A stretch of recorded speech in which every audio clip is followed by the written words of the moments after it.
हरियाणा में विधानसभा चुनाव की तैयारी में जुटी बीजेपी लगातार आगे की रणनीति बना रही है। लोकसभा चुनाव परिणाम के बाद प्रधानमंत्री मोदी दिल्ली से लगातार हरियाणा पर नजर बनाए हुए हैं।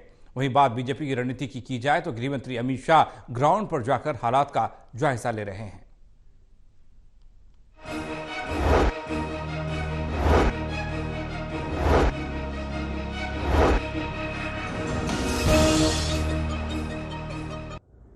हरियाणा में विधानसभा चुनाव ज्यादा दूर नहीं है और लोकसभा चुनाव परिणाम के बाद लगातार प्रधानमंत्री नरेंद्र मोदी हरियाणा पर अपनी सीधी नजर बनाए हुए हैं। तो वहीं गृह मंत्री अमित शाह अभी तक पंचकुला और महेंद्रगढ़ का दौरा कर सीधे ग्राउंड से रिपोर्ट ले चुके हैं, चुनावी घोषणाएं कर चुके हैं। तो चुनावी मुद्दों को भांपते हुए अपना चुनावी हमला भी उन्होंने तय कर दिया है। ऐसे में हरियाणा को लेकर बीजेपी लगातार रणनीतिक मंथन में जुटी हुई है और आने वाले दिनों में कुछ बड़ी घोषणाएं देखने को मिल सकती हैं। विधानसभा चुनाव से पहले हरियाणा में राजनीतिक हलचल लगातार बढ़ी हुई है। लोकसभा चुनाव परिणाम के बाद बीजेपी ने अचानक हरियाणा में अपनी राजनीतिक सक्रियता बढ़ा दी है। पीएम मोदी दिल्ली से लगातार हरियाणा पर नजर रख रही हैं। तो वहीं गृह मंत्री अमित शाह लोकसभा चुनाव परिणाम के बाद पंचकुला और महेंद्रगढ़ का दौरा कर बड़ी घोषणाएं कर चुके हैं। इस बीच पार्टी और संगठन के बीच बेहतर तालमेल को लेकर भी बैठकों के दौर लगातार जारी हैं। लोकसभा चुनाव परिणाम के बाद पीएम मोदी अब तक हरियाणा के कई बड़े नेताओं से मुलाकात कर चुके हैं। पिछले दिनों ही हरियाणा के मुख्यमंत्री नायब सैनी ने प्रधानमंत्री मोदी से मुलाकात कर राज्य के कई अहम राजनीतिक मसलों पर चर्चा की थी। प्रधानमंत्री जी से मिलना हुआ है और आदमी प्रधानमंत्री ने हरियाणा प्रदेश में जो विकास के कार्य चल रहे हैं उसके ऊपर चर्चा की है और आने वाले समय के अंदर भी क्या क्या काम करने हैं उसको लेकर के आदरणीय प्रधानमंत्री जी ने पूरी जानकारी वो दी है। हमारे हरियाणा में विधानसभा के चुनाव हैं और आदरणीय प्रधानमंत्री जी ने जानकारी ली है, जो फीडबैक ली है।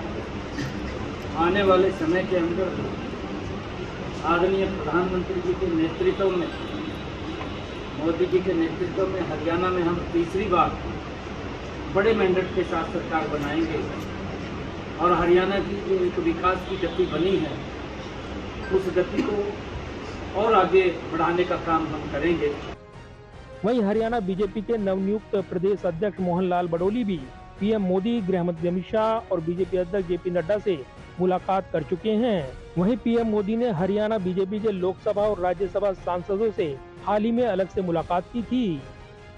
आज एक शिष्टाचार भेंट देश के प्रधानमंत्री नरेंद्र मोदी जी के साथ प्रदेश अध्यक्ष की जिम्मेवारी के बाद आज पहली बार हुई है और मैं अभी करके आया हूँ। भारतीय जनता पार्टी का लाखों कार्यकर्ता हरियाणा प्रदेश में 2 बार सरकार हमारी रही है और तीसरी बार भी हरियाणा प्रदेश में भारतीय जनता पार्टी की स्पष्ट बहुमत की सरकार बने, इस प्रकार से सभी कार्यकर्ताओं को साथ लेके, सभी नेताओं को साथ लेके और जनता का उसमें सहयोगी बनते हुए भारतीय जनता पार्टी की सरकार की 10 वर्षों की इतनी उपलब्धियां हैं कि लोग जिससे संतुष्ट हैं उनको बताने का काम करेंगे और तीसरी बार भारतीय जनता पार्टी की सरकार हरियाणा प्रदेश में बने, इस बात का आशीर्वाद जनता जनार्दन से लेंगे। दरअसल हरियाणा में विधानसभा चुनाव ज्यादा दूर नहीं है। लोकसभा चुनाव के बाद चुनावी समीकरण बदले हुए नजर आ रहे हैं। 5 लोकसभा सीट जीतने से उत्साहित कांग्रेस ने राज्य में हरियाणा मांगे हिसाब पदयात्रा शुरू कर दी है, जिसके राजनीतिक काउंटर के लिए बीजेपी ने भी चुनावी मुहिम तेज करते हुए अपने कामकाज को लेकर कई बड़ी घोषणाएं की हैं। इससे पहले बीजेपी ने 10 साल की एंटी इनकम्बेंसी को भांपते हुए राज्य में मनोहर लाल खट्टर की जगह नायब सैनी को कमान सौंपी थी, लेकिन राज्य में लोकसभा चुनाव के परिणाम बीजेपी के लिए निराशाजनक रहे हैं। ऐसे में चुनावी मूड को बदलने के लिए बीजेपी ने अपनी रणनीति में बड़ा बदलाव किया है। पार्टी न केवल ग्राउंड लेवल पर संगठन को मजबूत करने में जुट गई है, बल्कि विधानसभा चुनाव में टिकट वितरण को लेकर अभी से अपनी तैयारी भी तेज करती नजर आ रही है।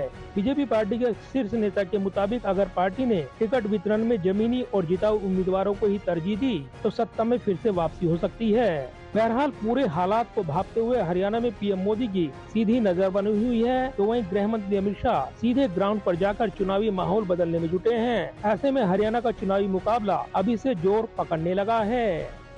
जाहिर है लोकसभा चुनाव परिणाम को भांपते हुए अब विधानसभा चुनाव का मुकाबला जीतने के लिए हरियाणा में बीजेपी विशेष रणनीति के साथ काम में जुट गई है। खबर ये भी है कि टिकट वितरण को लेकर रणनीति अभी से बनाई जा रही है ताकि समय रहते जिताऊ और टिकाऊ उम्मीदवारों पर दांव लगाया जा सके। तो वहीं कई नेता जो पार्टी छोड़कर आई हैं उनको भी उनके हिसाब से जिम्मेदारी दी जानी है। ऐसे में हरियाणा का चुनावी मुकाबला बेहद दिलचस्प हो सकता है। Pradeep Kumar, total news, Delhi.